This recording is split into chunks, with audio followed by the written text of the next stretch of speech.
Shalom, shalom. First and foremost, I would like to say, call halal Yahweh, Bahashem Yahweh Shai, Bahashem Rakakwadash. That is to say, all praise to the Most High God, whose name is Yahweh, in the name of his only begotten Son, Yahweh Shai, whom the world ignorantly calls Jesus Christ, through the Holy Spirit, Rakakwadash. Double honors to the apostles and the elders of the great millstone who taught me this truth. Shalom to the 144,000, as well as the rest of the hopeful elect men and women of Israel scattered abroad through the four corners of the earth. This your brother Yard Donba coming back at you. What I hope to be another short yet edifying lesson. All right, man. This is a lesson that first of all, it's going to be entitled something to the effect of you can't believe in the Bible and believe the Ishis or the JOOs are the true people of the Lord. It's going to be something to that effect, man. And I'm making some moves right now, you know what I'm saying? And the Spirit just hit me to put this on wax because it's something that I was just thinking about. It's truly impossible, man, if you truly understand the prophecies, right? Which most people don't. We understand that. But if you truly understand the prophecies, right, you understand that these people could not possibly be the people. And it's just that simple, man.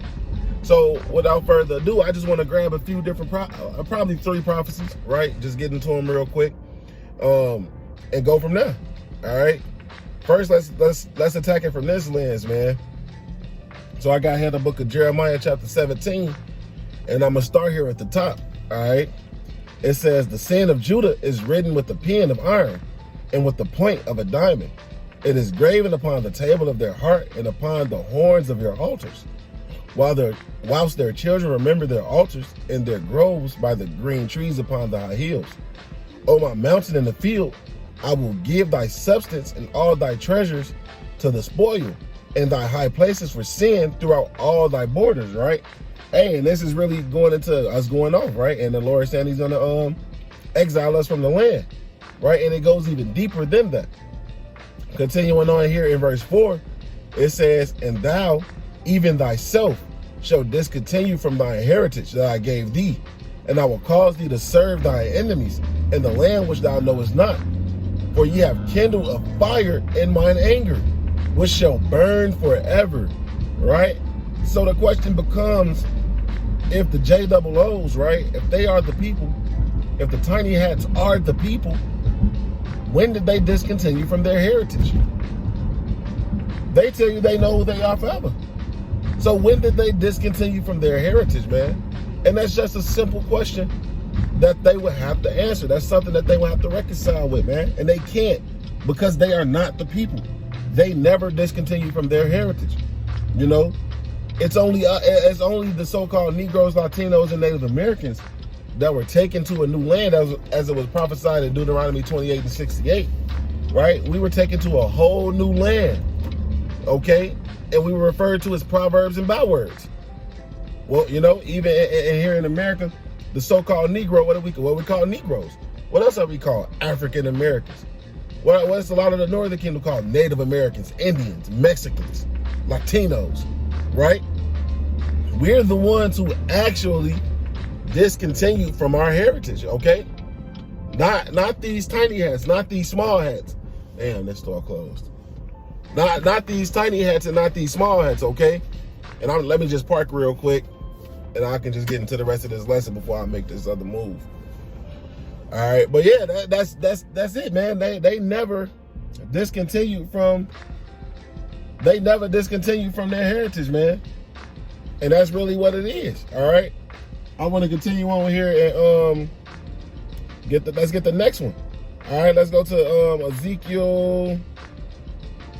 Let's go here, Ezekiel 36, starting at the top. All right. It says, "Also, thou son of man, prophesy unto the mountains of Israel, and say, ye mountains of Israel, hear the word of the Lord Yahweh. Thus saith the Lord Yahweh, because the enemy has said against you, aha," as the elder Malcolm would say, right? "Even the ancient high places are ours in possession," right? So now this is going into what? These heathen nations appointing the land into their heritage, right? And it's going to say that explicitly in the next few chapters, or not chapters, Salaki, in the next few verses, All right, continuing on verse 3. Therefore prophesy and say, thus saith the Lord Yahweh, because they have made you desolate and swallowed you up on every side, that you might be a possession unto the residue of the heathen, and ye are taken up in the lips of talkers, and are an infamy of the people. Continuing on verse 4. Therefore, ye mountains of Israel, hear the word of the Lord Yahweh. Thus saith the Lord Yahweh to the mountains, and to the hills, and to the rivers, and to the valley, to the desolate waste, and to the cities that are forsaken, which became a prey and derision to the residue of the heathen that are round about. Right? Continuing on verse 5, and this is really the point that I wanted. But it's a lot of meat in these first 5 verses. Pause. It's a lot in these first 5 verses, you know what I'm saying?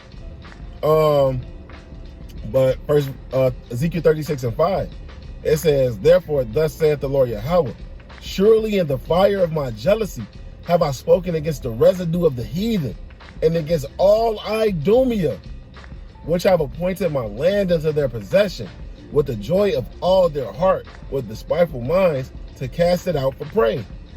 Right? So, hey, man, how? This prophecy here says that Idumea, right, the heathen in Idumea, appointed the land into their possession. So how are they there? The prophecies don't say that the true children of Israel will make it back to the land until Yahweh Shah returns, right? Those people don't even believe in Yahweh Shah for the most part. They don't even believe the Messiah was already here. So how, if it says when the scriptures say when the Messiah returns, they will be back in the land, how are they there now if the Messiah never came according to them? Right? And we, of course, we understand that, yes, the Messiah already came and we're waiting for his return right now. We're hastening unto that day. We know that. But they don't. But yet they claim to be the true Israelites, or the true people of Israel, the true people of God. And they're in that land. How? How, man? It makes absolutely no sense, man. Let's get another one. Let's get another one real quick. And this is why, you know, hey, prophecy is extremely important, man. Prophecy is extremely important. Okay? Is this what I want?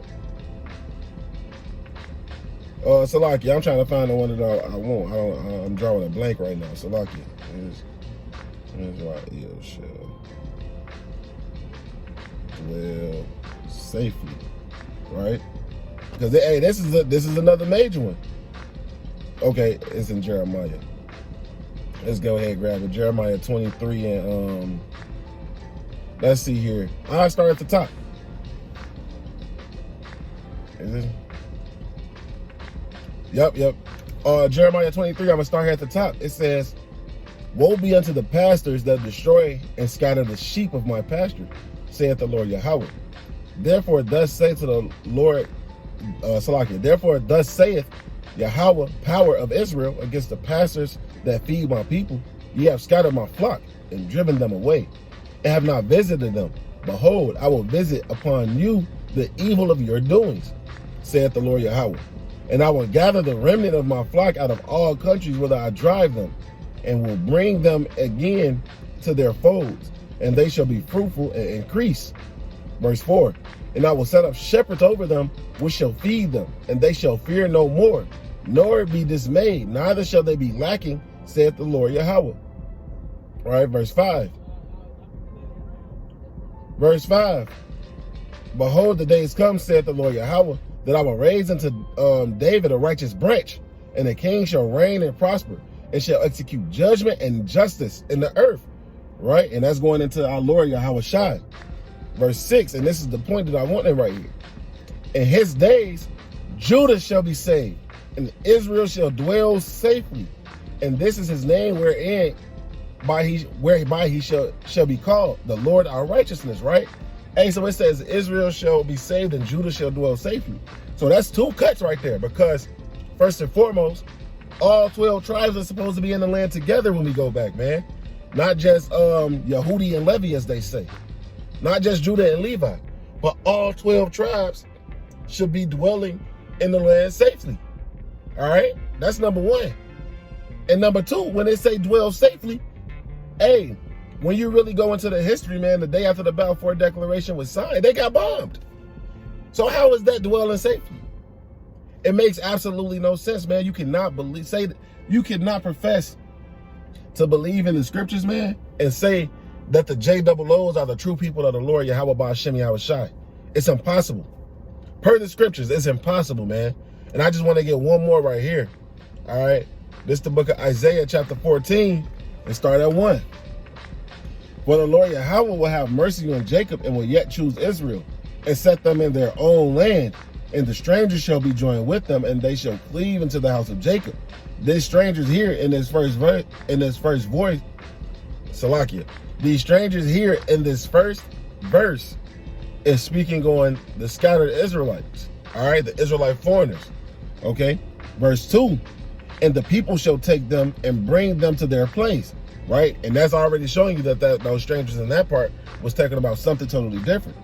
Continuing on in verse 2, and the house of Israel shall possess them in the land of the Lord Yahweh for servants and handmaids.